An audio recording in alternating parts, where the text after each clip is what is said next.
السلام عليكم ورحمة الله وبركاته. الحمد لله والصلاة والسلام على رسول الله وعلى آله وصحبه ومن والاه.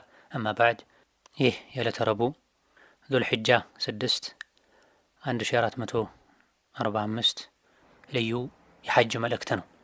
እጅግ በጣም አጠር ያለ ባጭሩ የሐጅ አደራረግን እንገልጽበት መልእክት ነው። የመጀመሪያው የሐጅ ቀን ላይ ወይም 8ኛው ቀን ላይ ከያሉበት ለበይክ አላሁመ ለበይክ ለበይክ ላ ሸሪከ ለከ ለበይክ ኢነል ሐምደ ወኒዕመተ ለከ ወልሙልክ ላ ሸሪከ ለክ እየተባለ ወደ ሚና ጉዞ ይደረጋል። ሚና ተደርሶ ዙሁር፣ ዐስር፣ መግሪብ፣ ዒሻ የሚቀጥለው ቀን ፈጅርም ጭምር እዛው ይሰገዳል። ባለ 4 ረካዎች ሁለት ረካ የተደረጉ ባለ 4 ረካዎች ሁለት ይደረጋሉ። ነገር ግን ሁሉም ሶላት በወቅቱ ነው የሚሰገደው። ከዛም የ9ኛው ቀን ፀሐይ ከወጣ በኋላ ወደ አረፋ ጉዞ ይደረጋል። ከሚና ተወጥቶ ወደ አረፋ ይኬዳል። አረፋ ተደርሶ አረፋ ክልል ውስጥ መሆንን ካረጋገጡ በኋላ እዛ ታርፎ ዙሁርና ዐስር ሁለት ረካ ተደርጎ ይሰገዳል። ዐስሩን ወደ ዙሁር አስጠግቶ በዙሁር ወቅት ሁለቱ መብሮ ይሰገዳሉ። ከዛ በኋላ ወደ ቂብላ በመዞር እስከ መግሪብ አካባቢ ድረስ እጅን ከፍ አድርጎ በማንሳት የተለያዩ ዱዓዎች ይደረጋሉ። ትልቁ የዱዓ ቀን ነው አረፋ። ሲደክሙ ከማረፍ ውጪ በሌላ ነገር መዘናጋት አግባብ አይደለም። ነቢዩ ሰለላሁ ዐለይሂ ወሰለም ቀኑን ሙሉ በዱዓ እያሳለፉ ግመላቸው ላይ ሆነው ዱዓ ያደረጉ የግመላቸው የልጓሙ ገመድ ከእጃቸው አምልጧቸው እሱን ለማንሳት እንኳ ሁለት እጃቸውን አላወረዱም። አንድ እጃቸውን እንዳነሱት ዱዓ እያደረጉ በሌላኛው በአንደኛው እጃቸው ነው ገመዱን ያነሱትና ባልባሌ ነገሮች መዘናጋት፣ በስልክ በፎቶ መጠመድ አግባብ አይደለም። ከደከሙ ዝክር ያሉ አረፍ ብሎ ዳግም ወደ ዱዓ መመለስ እንጂ በወሬ መጠመድ፣ የተለያዩ ማላያኒ የማይረቡ ነገሮች ውስጥ መግባት አግባብ አይደለም። አረፋ ላይ ተውሎ ልክ ፀሐይ ስትጠልቅ ወደ ሙዝደሊፋ ይኬዳል። ሙዝደሊፋ እንደተደረሰ መግሪብን 3 ረካዓ፣ ዒሻን 2 ረካ ተደርጎ እንደተደረሰ ይሰገዳል። መንገድ ላይ ዛሕማ ኖሮ በጊዜ ሙዝደሊፋ ደርሶ መስገድ ካልተቻለ የዒሻ ወቅትም ያልፋል ከተባለ ለምሳሌ እኩለ ሌሊት ሳይሆን ሙዝደሊፋ አልደርስም ያለ ሰው መንገድ ላይ ሊሰግድ ይችላል። መግሪቡን ዒሻኑም አንድ ላይ አድርጎ በጊዜ የደረሰ ሰው እንደደረሰ መግሪብና ዒሻን አንድ ላይ አድርጎ ይሰግዳል። ከዛ በኋላ እዛው ይታደራል ፈጅር ሶላት እስኪደርስ ድረስ።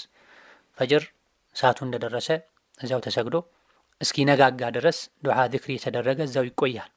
መንጋት ሲጀምር ፀሐይ ከመውጣቷ በፊት ዳግም ወደ ሚና ጉዞ ይደረጋል። ሚና እንደተደረሰ የዒዱ ቀን ላይ ማለት ነው ወደ ጀምረቱል ዐቀባ በመሄድ 7 ጠጠር ይወረወራል። ከእያንዳንዱ ጠጠር ጋር አላሁ አክበር አላሁ አክበር እየተባለ አከታትሎ 7 ጠጠር ይወረወራል ጀምረቱል ዐቀባ ላይ። በዚህ ዕለት ጠጠር የሚወረወርበት ብቸኛው ቦታ ነው። የዒድ ቀን ላይ አንድ ቦታ ላይ ብቻ ነው 7 ጠጠሮች የሚወረወሩት። ከዛ በኋላ እርድ ያለበት ሰው ያርዳል፣ የሌለበት ሰው ፀጉሩን ይላጫል ወይም ያሳጥራል። ሴቶች ከሆኑ በትንሹ የአመልካች ጣታቸውን የላይኛውን ጫፍ ከላይኛው መገጣጠሚያ እስከ ጥፍር ጫፍ ድረስ የሚያክል ከሁሉም የፀጉራቸው ክፍል ይቆርጣሉ። ወንዶች ቢላጩ መልካም፣ ያልቻለ ሰው ከሙሉ ፀጉሩን ካሳጠረ ይበቃዋል። ጠጠር ከተወረወረና ፀጉር ከተላጨ በኋላ ወይም ጠጠር ከተወረወረና እርድ ከታረደ በኋላ ከሶስቱ ሁለቱ ከተደረገ በኋላ በሐጅ ምክንያት ተከልክሎ የነበሩ ነገሮች በሙሉ የተፈቀዱ ይሆናሉ። ከግብረ ስጋ ግንኙነት ውጪ የፈለጉትን ልብስ መልበስ፣ ጥፍርን መቁረጥ፣ ሌሎችም በኢሕራም ምክንያት የተከለከሉ ነገሮች የተፈቀዱ ይሆናሉ። የሚከለከለው ግንኙነት ብቻ ይሆናል። ከዛ በኋላ ወደ መካ በመሄድ ከካዕባ ዙሪያ ጠዋፍ ይደረጋል። ይሄ ትልቁ ጠዋፍ ነው። ጠዋፉል ኢፋዳ፣ ጠዋፉ ዚያራ፣ ጠዋፉል ሐጅ መባል ይታወቃል። ከዛ በኋላ በሶፋና መርዋ መሃል ሳዕ ይደረጋል። ከዛ በፊት ተደርጎ ካልሆነ በዚህ በ10ኛው ቀን መካ ሄዶ ጠዋፈል ኢፋዳውንም ጭምር ያደረገ ሰው የተከለከሉ ነገሮች በሙሉ ግብረ ስጋ ግንኙነትም ጭምር የተፈቀደ ይሆናል። ይሄኛውን ጠዋፍ 10ኛው ቀን የዒድ ቀን ከሚና ተመልሶ ወዲያው ማድረጉ ግዴታ አይደለም። የፈለገ ሰው ማቆየት ይችላል። ነገር ግን ይህ ጠዋፍ እስካልተደረገ ድረስ ባልና ሚስት ግንኙነት ማድረግ አይችሉም። በዚህ ቀን ቀጥታ ሄዶ ያደረገ ሰው የተከለከሉ ነገሮች በሙሉ ይፈቀዱለታል። ማቆየት የፈለገ ሰው ሚና ላይ ቀጣይ ያሉ ጠጠር የሚወረወርባቸው ቀናቶችን አጠናቆ አንድ ላይ ወደ መካ ሲመለስ ማድረግም ይችላል። በ10ኛው ቀን ወደ ካዕባ መካ በመዝለቅ ጧፍ ተደርጎ ሳዒ ተደርጎ ከተቻለ እዛው ዙህር ተሰግዶ ዘምዘም ተጠጥቶ ወደ ሚና በመመለስ የዒድ ቀን እዛ ይታደራል። በማግስቱ 11ኛው ቀን ላይ ማለት ነው 3 ጉድጓዶች ላይ 7 ጠጠር ይወረወራል። ጀምረቱል ኡላ፣ ከዛ ጀምረቱል ውስጣ፣ ከዛ ጀምረቱል አቀባ በመባል ይታወቃሉ። በዚህ ቅደም ተከተል መሰረት መሆን አለበት። እያንዳንዱ ጉድጓድ ላይ 7 ጠጠር በተከታታይ አላሁ አክበር አላሁ አክበር እየተባለ ይወረወራል። 10ኛው ቀን ላይ ከዙህር በፊት መወርወር ይቻላል፣ ችግር የለው። አቅመ ደካሞች በሽተኞች ሙዝደሊፋ ላይ ከእኩለ ሌሊት በኋላ ወጥተው ሚና በደረሱበት ሰዓት መወርወርም ይችላሉ። ጤነኛ የሆነ ሰው፣ ዑድር የሌለው ሰው፣ አቅመ ደካሞች አብረውት የማይጓዙ ሰው ሙዝደሊፋ አድሮ ፀሐይ ሊወጣ አካባቢ ሲል ወደ ሚና ሄዶ በደረሰበት ሰዓት ይወረውራል። ጠዋትም ይሁን ከሰዓት። ከ10ኛው ቀን በኋላ ባሉ ቀናት ግን ጠጠር መወርወር የሚቻለው ከዙህር በኋላ ብቻ ነው። ከነቢም ከሰሓቦችም የተገኘው ይሄ ነው። ከዙህር በፊት አይቻልም። ይሄን ያደረገ ሰው መልሶ መወርወር ይጠበቅበታል።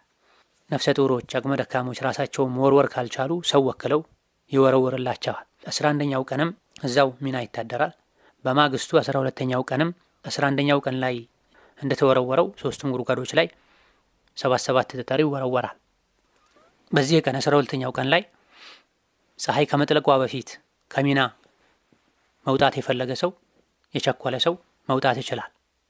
11 እና 12ን ከወረወረ በኋላ ሳይወጣ ፀሐይ የጠለቀበት ሰው አድሮ 13ኛውንም ቀን ልክ እንደ 11 እና 12ኛው ቀን 3ቱም ጉድጓዶች ላይ 7 ጠጠር መወርወር ይጠበቅበታል።